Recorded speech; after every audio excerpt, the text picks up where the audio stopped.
Have you ever wondered what led to the deep divide between the Roman Catholic and Eastern Orthodox churches? The 1054 Schism, also known as the Great Schism, is one of the most significant events in Christian history, shaping the religious landscape we know today. But beyond the surface lies a complex web of political, cultural, and theological factors that fueled this division. In this exploration, we'll uncover the hidden secrets of the 1054 Schism, revealing not only the obvious causes but also the underlying tensions that changed Christianity forever. So, stay with us as we journey back in time to unravel the layers of this great religious divide. Christianity in the centuries before the 1054 Schism was unified in belief, but regional differences were beginning to surface. Following the major ecumenical councils such as Nicaea, 325 AD, and Chalcedon, 451 AD, Christianity was mostly centralized under a unified theological framework. However, the East, centered in Constantinople, and the West, centered in Rome, developed different ways of interpreting and practicing their faith. These differences were more than theological. They involved language, with Latin dominating the West and Greek in the East, as well as divergent cultural identities.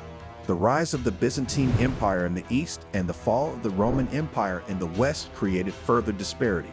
Christianity was moving toward a split long before 1054.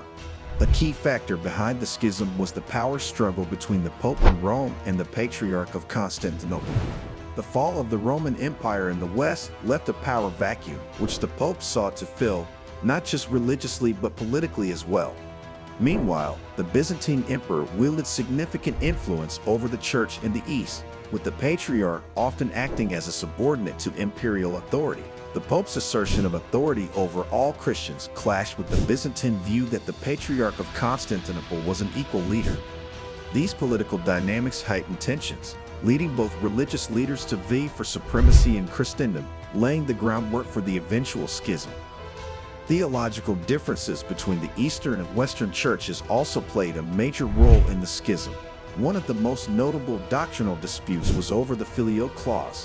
While the original Nicene Creed stated that the Holy Spirit proceeds from the Father, the Western Church added "and the Son," Filioque in Latin, causing controversy.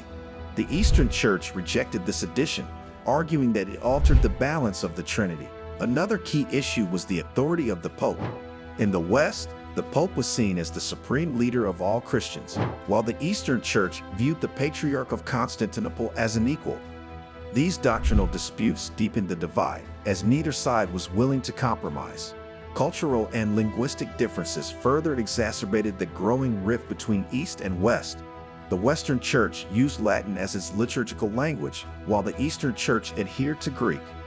Over time, this language barrier made communication difficult, hindering theological debate and increasing misunderstandings. The two regions also diverged culturally. The Eastern Church, influenced by Byzantine culture, emphasized mystical traditions and philosophical thought.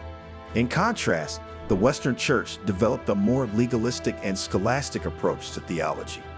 These cultural distinctions went beyond worship practices and shaped the broader identity of each church, making it harder to bridge the gap as centuries passed. The Filioque controversy was one of the most pivotal theological issues leading up to the schism.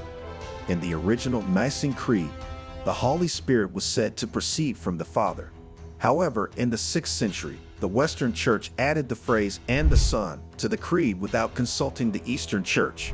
This change, known as the Filioque, sparked outrage in the East as it was viewed as a unilateral modification of core Christian doctrine. The Eastern Church argued that the addition diminished the role of the Father in the Trinity. The Filioque became a symbol of Western overreach and highlighted deeper theological differences that were growing between the two churches. The road to the 1054 schism was paved with decades of tension. But the final break came during the leadership of Patriarch Michael Cerularius in Constantinople and Pope Leo IX in Rome. In 1054, a delegation from Rome, led by Cardinal Humbert, visited Constantinople to resolve tensions but instead issued a papal bull excommunicating Cerularius. In retaliation, Cerularius excommunicated the Western Church. While excommunications had occurred before, this event was different. It marked the formal and lasting division between the Roman Catholic and Eastern Orthodox churches. The excommunications were more symbolic than theological. They set in motion a split that would last for centuries. Beyond the well-documented religious and theological causes,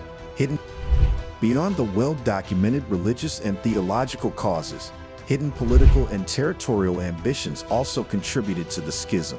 The division was not just about faith, but also about control over key regions and influence. The rivalry between the Byzantine Empire and the emerging Western European kingdoms often played out in the religious sphere. External threats, such as the rise of Islam, weakened both the Eastern and Western churches, making it harder for them to present a united front. These geopolitical pressures, combined with personal ambitions of religious leaders, helped push the East and West further apart. These hidden factors often go unnoticed in discussions about the schism. The Crusades, especially the Fourth Crusade in 1204, deepened the divide between the Eastern and Western churches. Originally intended to reclaim the Holy Land from Muslim control, the Fourth Crusade took a disastrous turn when Western Christian armies sacked Constantinople, the heart of Eastern Orthodoxy. This betrayal by fellow Christians was a significant blow to the already fragile relationship between the two churches. The sack of Constantinople led to the looting of Byzantine treasures, the desecration of sacred sites, and deepened the mistrust between the East and West. The Crusades, intended to unite Christians, ironically solidified the schism, making reconciliation even more difficult in the following centuries. The immediate aftermath of the schism saw both the Roman Catholic Church and the Eastern Orthodox Church solidify their positions as distinct branches of Christianity. In the West, the Pope continued to assert authority over Christian doctrine, while in the East, the Patriarch of Constantinople became the leading figure. Over the centuries, the schism affected not only religious leadership but also political alliances in Europe. The divide between Eastern and Western Christianity influenced major historical events, including the Reformation and the development of national churches in countries like Russia and Greece. The schism's impact on both religious and political landscapes has continued to resonate into the modern era. Throughout history, there have been numerous attempts to heal the rift between the Roman Catholic and Eastern Orthodox churches. One of the most significant efforts was the Council of Florence in 1439, which sought to reconcile doctrinal differences and restore unity. However, these efforts were often undermined by political interests and the unwillingness of either side to fully compromise. In recent times, both churches have engaged in ecumenical dialogue, with meetings between the Pope and the Patriarch of Constantinople serving as symbolic gestures of reconciliation. While full unity remains elusive, these modern efforts have fostered greater understanding and respect between the two churches. The legacy of the 1054 schism continues to shape modern Christianity. The divide between Roman Catholicism and Eastern Orthodoxy influenced the religious and cultural development of Europe. Western Christianity, led by the Roman Catholic Church, spread throughout Western Europe and the Americas, while Eastern Orthodoxy became a dominant force in Eastern Europe and Russia. Today, the schism affects global Christian relations, as both branches represent different theological traditions and approaches to Christian worship. The modern ecumenical movement has made progress in bringing the two churches closer. The 1054 schism offers important lessons about the dangers of division and the challenges of unity. While the split was driven by theological differences, it also reflected deeper political, cultural, and linguistic divides that can affect any religious or political community. Understanding the schism reminds us of the importance of dialogue, compromise, and mutual respect in maintaining unity. As Christians continue to work toward healing old divisions, the hidden lessons of the schism provide valuable insights into how to address modern challenges of division and reconciliation.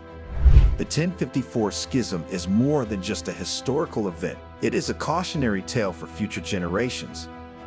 The 1054 schism stands as a defining moment in Christian history, marking the formal division between the Roman Catholic and Eastern Orthodox churches.